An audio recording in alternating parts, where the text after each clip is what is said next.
দেখুন বন্ধুরা, আজকে আমি আরেকটা রেসিপি শেয়ার করে নিচ্ছি আপনাদের সাথে। আমি করছি চিকেন ভর্তা। চিকেনটা প্রথমে আমি নুন আর লেবু দিয়ে জলে সিদ্ধ করে নিয়েছি। এবার আমি সেকে তুলে নেব।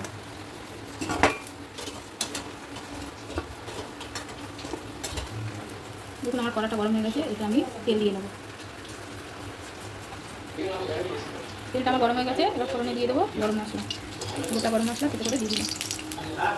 এবার দিয়ে দেবো পেঁয়াজ বাটা।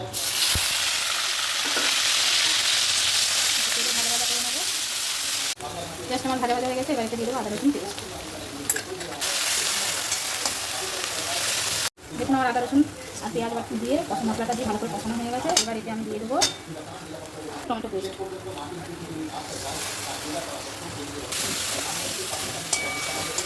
এবার আমি কিছু গুঁড়ো মশলা রেডি করে নেবো। প্রথমে দেবো হলুদ গুঁড়ো,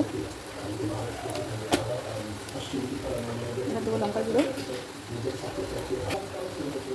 দেবো জিরের গুঁড়ো, এবার দেবো অল্প করে একটু ধনের গুঁড়ো। এই মশলাটাকে আমি জল দিয়ে ভিজিয়ে রাখবো। দেখুন আমার এদিকে মশলাটা রেডি হয়ে গেছে, টমেটো কাটা গন্ধটাও চলে গেছে।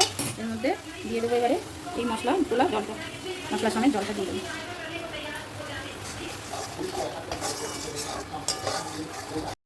দেখুন বন্ধুরা, সিদ্ধ করা মাংসটা আমি এভাবে ছাড়িয়ে নেব। দেখুন বন্ধুরা, মশলাটা আমার ভালো করে কষানো হয়ে গেছে, তেলটাও ছেড়ে দিয়েছে। এবার আমি এতে লবণটা অ্যাড করে দেবো। দেখুন বন্ধুরা, এবার আমি মাংসটা এইভাবে ছাড়িয়ে নিয়েছি। এবার আমি মশলার মধ্যে এই ছাড়ানো মাংসটা দিয়ে নেব।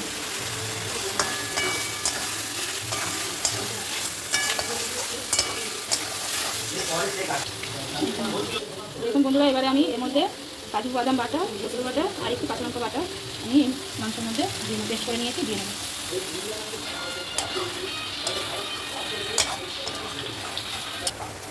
এর মধ্যে দিয়ে দেবো অল্প করে একটু গরম মশলা গুঁড়ো। এবার মাংসটা ভালো করে মশলার সাথে কষিয়ে নেব।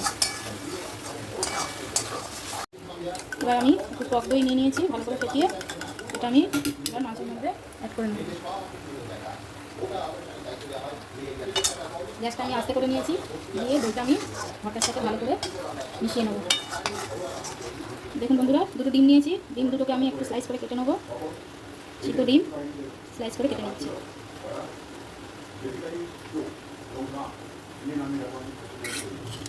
এবার নামানোর আগে আমি এর মধ্যে দিয়ে দিলাম।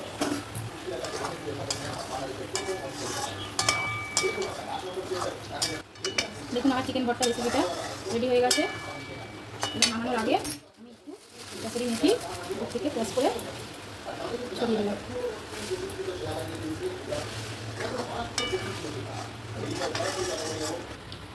দেখুন বন্ধুরা, আমার চিকেন ভর্তা রেসিপিটা রেডি হয়ে গেছে। আপনাদের এটা কেমন লাগছে করে খেয়ে দেখবেন, আর লাইক শেয়ার করবেন, কমেন্ট করে জানাবেন।